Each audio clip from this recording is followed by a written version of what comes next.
दोस्तों, कथा संजीवनी में आप सभी का स्वागत है। दोस्तों, एक समय की बात है। एक राजा शिकार में जाने का मन बनाता है।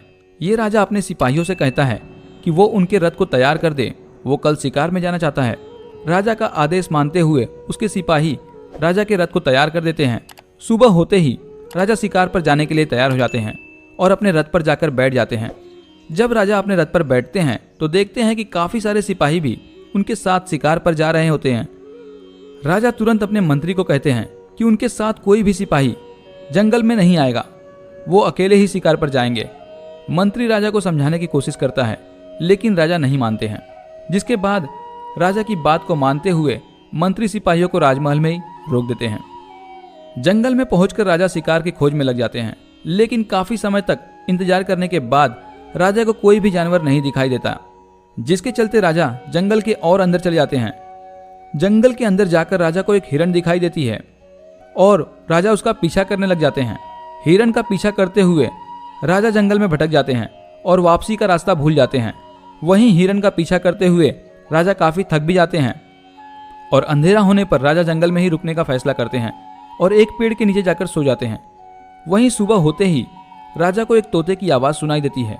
राजा उठकर देखते हैं कि जिस पेड़ के नीचे वो सो रहे होते हैं वहां पर एक तोता बैठा होता है।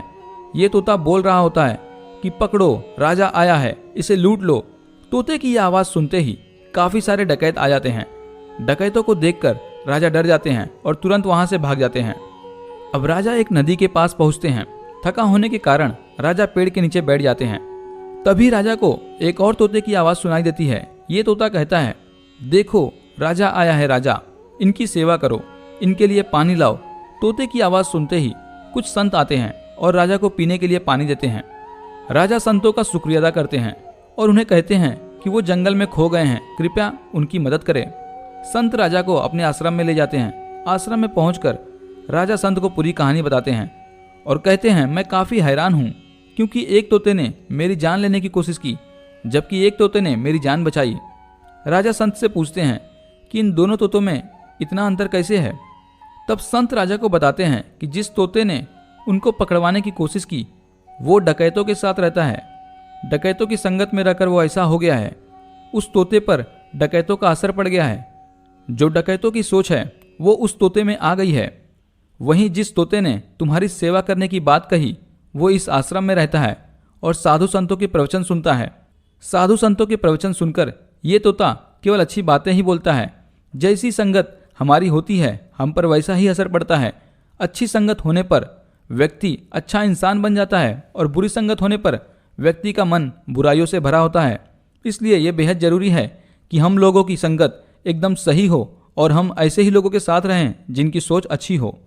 संत की बात सुनकर राजा को समझ आ जाता है कि पहले जो तोता उन्हें मिला था उसकी संगत अच्छी नहीं थी, इसलिए वो लूटपाट की बात कर रहा था। वहीं दूसरा तोता आश्रम में रहता है, इसलिए उसकी संगत अच्छी है। तो दोस्तों, जीवन में केवल उन्हीं लोगों से दोस्ती करनी चाहिए जिनकी सोच अच्छी हो। वहीं अगले दिन राजा के सिपाही उन्हें खोजते हुए आश्रम पहुंच जाते हैं। उनके साथ राजा वापस अपने राजमहल आ जाते हैं। राजमहल आकर अपनी पत्नी को पूरी बात बताते हैं। तो दोस्तों, इस कहानी से हमें यह सीख मिलती है कि हमें हमेशा ही ऐसे लोगों की संगत में रहना चाहिए जिनकी सोच अच्छी हो, क्योंकि बुरी संगत में रहने से हम बुरे इंसान बन जाते हैं। इसलिए हमेशा सही संगत को ही आप चुनें। तो दोस्तों, उम्मीद करता हूं कि आज की इस कहानी से आपको जरूर कुछ सीखने मिला हो।